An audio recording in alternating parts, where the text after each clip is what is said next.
عزیزان گرام وقار، آخری باتیں یہ، خاص طور پر یہ نئے سال کی جو رات ہے، جا کر کے یہاں سے کوئی عیاشی کے اڈے پر نہیں جانا، کبھی کوئی گناہوں کی طرف نہ جائے، ورنہ تمہاری یہ ساری محفل فضول ہے۔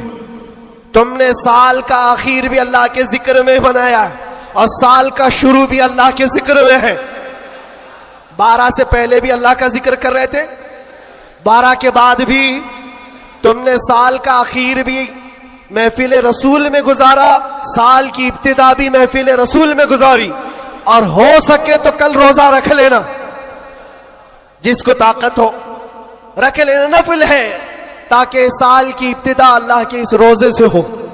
اور اللہ کریم اس روزے کی برکت سے ہم سب کا پورا سال اچھا کرے۔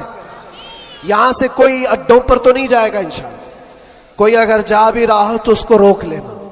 آج کی رات دنیا عیاشیوں کے اڈے سجائی ہے، رات بھر یہاں پر شراب عام ہو چکی ہوگی، زنا اور کلب اور بار سب سج گئے ہوں گے، لیکن کیا یہ تمہارے لیے اللہ کا احسان اور انعام نہیں ہے کہ ان کروڑوں میں سے اللہ نے اٹھا کر تمہیں اپنے گھر میں بٹھایا؟ اور ایک بات یاد رکھو،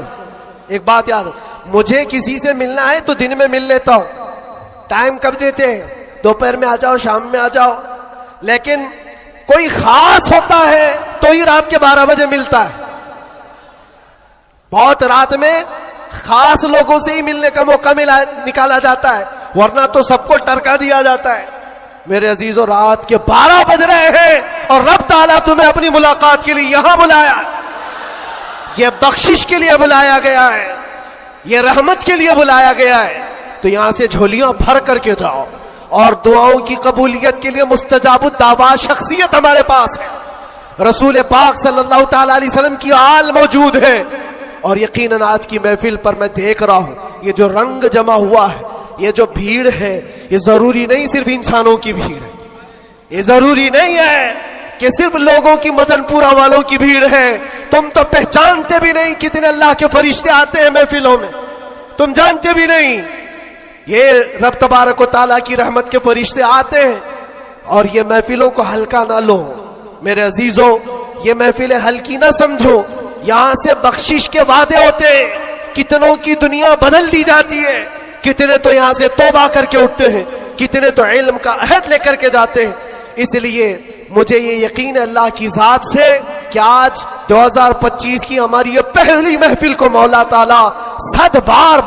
بار آور فرمائے گا، اور عشق رسول کی دولت عطا فرمائے گا، عشق رسول کی کمال کی دولت اللہ ہم سب کے سینوں میں عطا فرمائے گا، اور باقی رہے جو حالات اس سے ڈرنا نہیں ہے، جمے رہنا ہے، کھڑے رہنا ہے، اور ناموس مصطفیٰ پر کسی سے سمجھوتا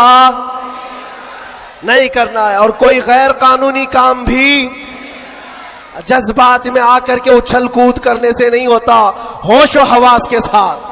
ہوش و حواس کے ساتھ۔ حضور پاک کی محبت صرف اور صرف جوش سے نعرے لگانے کا نام نہیں ہے، ہوش و حواس کے ساتھ کھڑے ہونا اور دنیا کو جواب دینا۔ ہم بھی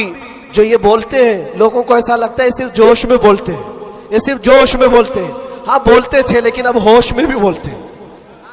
ہوش میں بھی بولتے ہیں،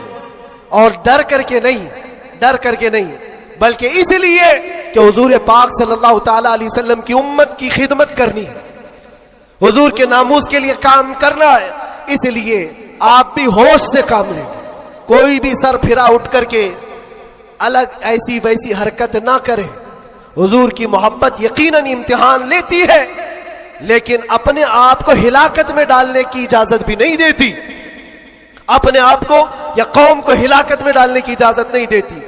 لب لباب حاصل کلام خلاصہ گفتگو یہ ہے کہ محمد سے وفا نے تو ہم تیرے ہیں، یہ جہاں چیز ہے کیا، یہ سیاست چیز ہے کیا، یہ جائیداد و دولت چیز ہے کیا، ارے تو تمہارے لیے لوح و قلم ہے تو یہ سب دنیا چیزیں کیا، لوح و قلم تیرے ہیں، شرط یہ ہے کہ تم حضور پاک کی غلامی میں آؤ، محبت مصطفیٰ صرف زبانی نہیں عمل سے آؤ گے، اور اس کے بعد پھر دیکھنا حالات آئیں گے اور ٹکرا کر چلے جائیں گے، تھوڑی دیر کی بات ہے، پھر میں بات کروں گا